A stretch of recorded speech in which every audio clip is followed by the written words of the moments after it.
Doesn't there seem to be a contradiction in the Quran when it mentions in several verses that everything happens by the will of Allah? And furthermore, in one verse, the good is from Allah and the bad or the evil is from yourself. There are many verses in the Quran which mention that everything happens with the will of Allah subhanahu wa ta'ala, as we discussed in the earlier answer. But it's mentioned in Surah Nisa chapter 4, verse number 79. All the good that happens is from Allah subhanahu wa ta'ala. And all the evil is from the human beings.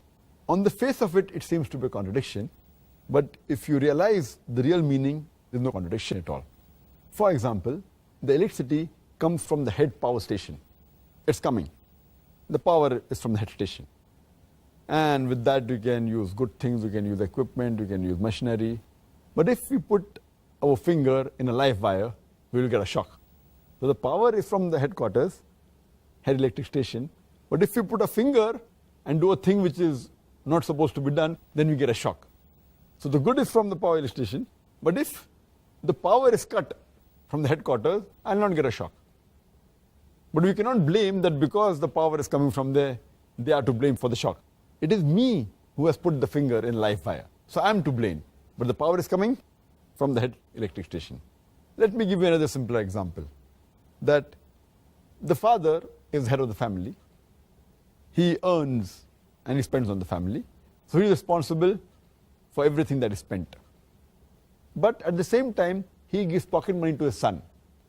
Now with the pocket money what the son receives, he gambles, he has alcohol. So who's to blame?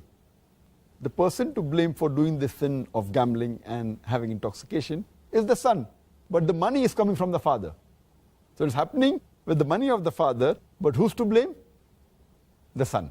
The same way, everything happens in the will of Allah subhanahu wa ta'ala, but if anything good takes place, it's because of Allah subhanahu wa ta'ala. Any bad, it is because of you. So I hope this example will make you understand that there is a correlation between both these verses. There's not a contradiction, but it's a clarification.